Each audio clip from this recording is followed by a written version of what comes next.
एक हाइव था जहाँ सब कुछ रूटीन था। सुबह नेक्टर, दोपहर हनी, शाम रिपोर्ट और हर बी के पास एक काम था, एक रोल था। पर जारा के पास एक सवाल था। जारा अक्सर फूलों के पास रुक जाती थी। ना सिर्फ नेक्टर लेकर आती, बल्कि रंग भी, खुशबू भी और कुछ सवाल भी।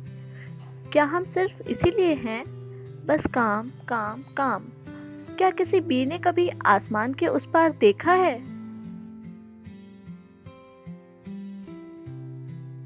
एक दिन रानी ने बुला लिया। जारा, तुम क्वेश्चन पूछती हो, ये हाइव है, यूनिवर्सिटी नहीं। जारा सिर्फ मुस्कुराई। कभी कभी सवाल ही नए रास्ते दिखाते हैं रानी माँ। नेवी एक छोटी सी बी थी, सबसे छोटी, सबसे ज्यादा सोचने वाली।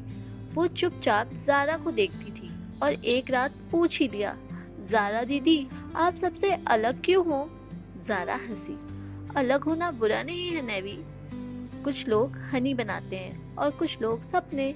और उस रात दोनों ने स्टार्स देखे और जारा ने अपना प्लान शेयर किया। कल सुबह मैं उड़ जाऊंगी, बाहर तक, उस बाग के पार जहाँ कभी कोई भी नहीं गई।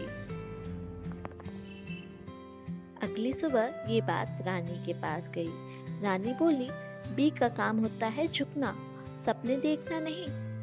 जारा थोड़ी इमोशनल हो गई और मुस्कुराते हुए बोली, मैं जीने के लिए बनी हूँ रानी माँ, और जीने का मतलब है उड़ जाना।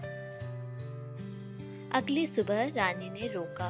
हाइव चुप रहा, पर जारा ने अपने पंख फैलाए और डर से आगे निकल गई। ना हाइव के लिए, ना किसी फर्ज के लिए। ये उड़ान सिर्फ उसकी थी, सिर्फ उसके लिए, उसके सपनों के लिए। कभी कभी उड़ान भरने के लिए सिर्फ पंख नहीं, हिम्मत चाहिए होती है, और कभी कभी एक जारा। हाइव में सब कुछ वैसा ही था, लेकिन किसी का दिल बदल चुका था। नेवी। वो मैप उसी के पास था, और अब उसकी आंखों में भी वही आवाज थी जो कभी जारा के दिल में थी। जारा सिर्फ एक बी नहीं, बल्कि हर एक इंसान की सोच है जिसके दिल में कुछ बड़ा करने का ख्वाब है।